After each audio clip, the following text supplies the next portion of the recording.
Здравейте! В днешното видео ще подготвим двете ATV-та за годишен технически преглед. На Renegade трябва да му сложа фаровите и стоповите, на Outlander трябва да му довърша задната кора, понеже беше прибойдисвана, понеже старата боя падна. Тук трябва да се довършат, да се сложат мигачите. Трябва да се сложат мигачите, трябва да се сложи стопа на Renegade. Трябва да му върна стоповите и мигачите, както и отпред фаровите. Така, първото, което ще започнем с Outlander. И това, което трябва да направя е да сваля задната кора и да взема всичките тия работи.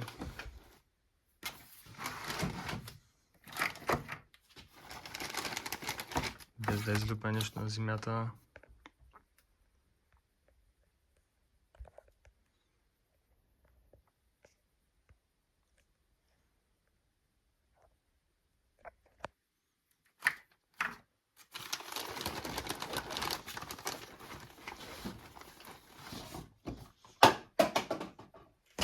И това беше филтър.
Така, ето, кората вече е махната. И сега това, което ще направим е от долна страна. Тук от долна страна да сложим термотиксо или алуминиево тиксо, както съм сложил ето тук, за да може да ни топлината от ауспуха да ни изкриви кората.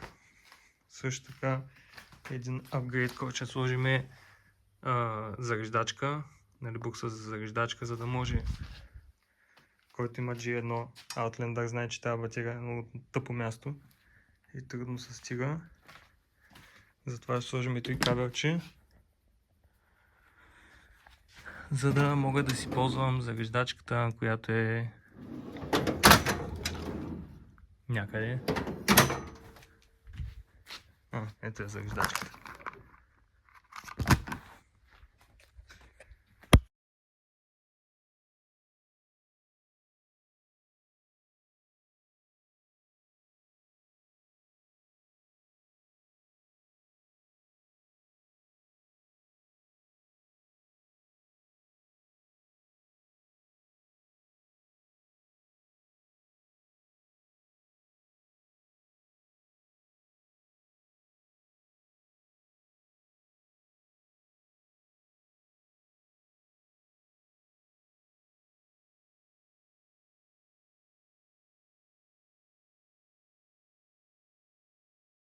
Ето го и финалния резултат.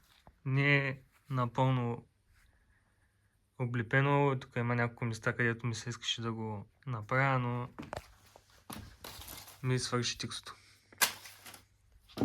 но това също ще пази доста по-добре, отколкото ако го нямаш. Сега вече мога да сложа и фаровете, да ги занитя наново, понеже те се занитват, и можем да го сглобим, за да преминем към ренегата.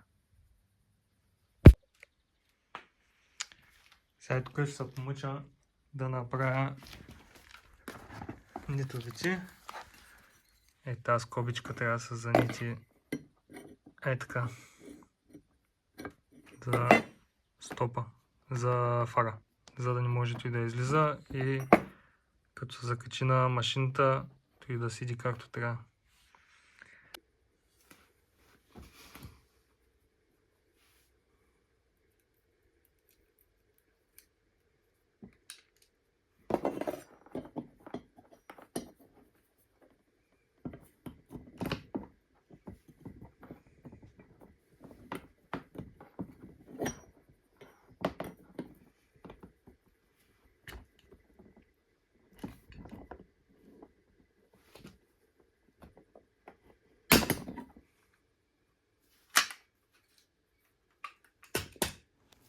И докато колегата слага скобата, искам да кажа, че това, на което казва фар, всъщност е мигача на АТВ-то, но все пак му е първи ден и може да му простим тази грешка.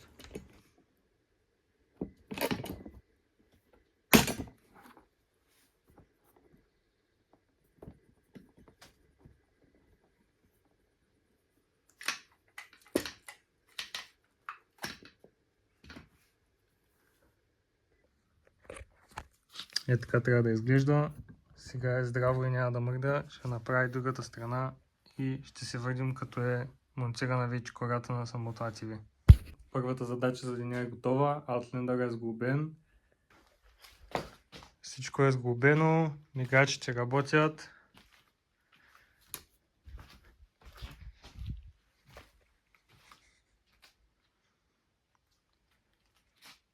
Сега е време за номер 2, а именно ренегата.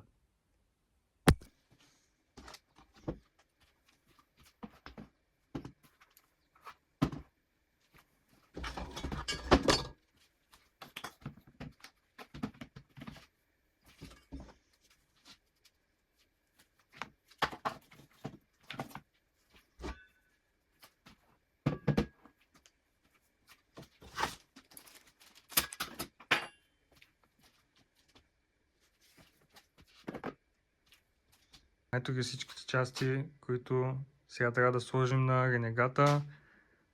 Двата предни мигача, двата стопа, двата фара, оригиналната капачка на въздушната кутия, понеже в момента е с Power Sports Engineering капачка. Също така ще си взема QSI-то. И това е всичкия хардуер, който трябва да ползваме. Както ще сложим и тази HMF броня, която трябва да добоедисам. Това, с което ще започнем, е да махнем всичките кори, просто за да е по-лесно. И другата причина е, понеже съм прибрал кабелите за стоповите. Ето тук някъде отдолу бяха. И да е по-лесно, за да може да ги извадя, да ги прикарам и да ги сложа.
Така, махнах корите и сега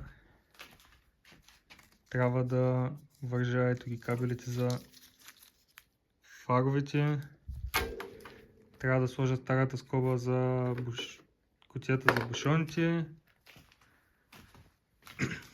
И тук да доприкарам кабелите за мигачите и за стоповите.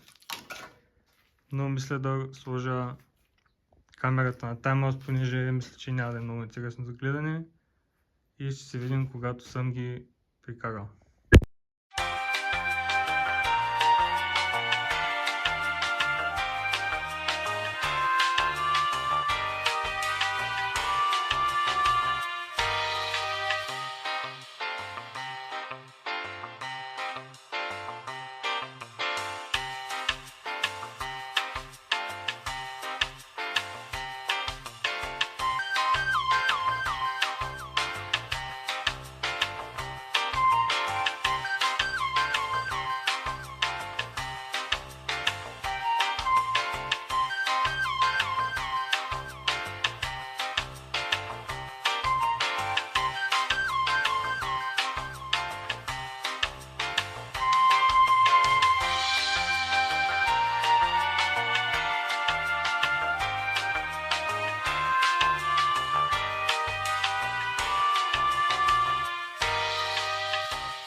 Ето ни на пункта за прегледите с двете машини.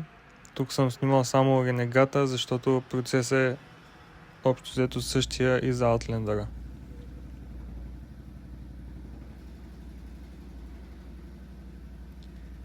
Първото, с което започнаха, е да снимат номерата на рамата и на колко километра е. След което преминаха към проверка на газовите, както се прави при колите. Следващата част е проверка на спирачните апарати. Но тук стигаме до един проблем, е, че канала е по-широк отколкото е ATV-то и затова трябваше да проверяват всяко колело по-отделно. Последната стъпка е проверка на светлините и сме готови.